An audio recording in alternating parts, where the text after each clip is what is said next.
So these are the 3 documents that I linked to that I mentioned before.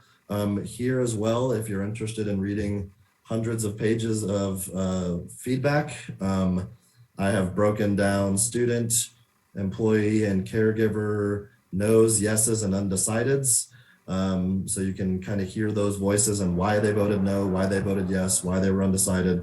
And they're very informative, but as you can imagine, the range of responses is quite stark. So I want to make sure we're very transparent about the results that came in and what people said. You will notice obviously in the yes documents, those are going to be longer documents because we had a higher approval rating, and the no's and the undecideds will be smaller. And that's reflective of how many answers each category got. The other document I put in here is the Superintendent's Advisory Committee. This is an old document from when Mr.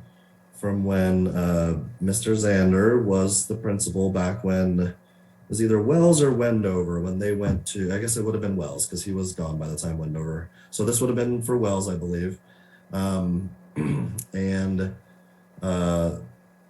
This shows that people have asked, what does the Superintendent's Advisory Committee do? Like, how does that all work? So this is a quick kind of rundown of it. We would obviously change a lot of this up depending on the will of the board and what we want to do, but it explains how the committee is comprised, what steps they make, and how we go about making a decision.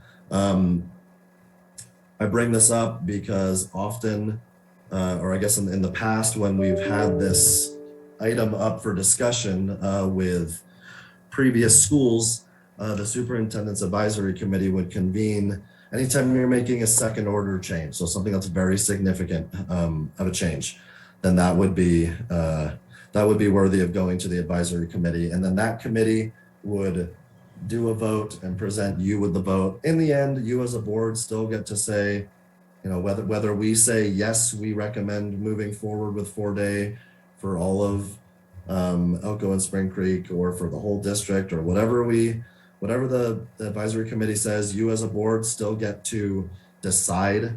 Right here it says to uphold or overturn the recommendation.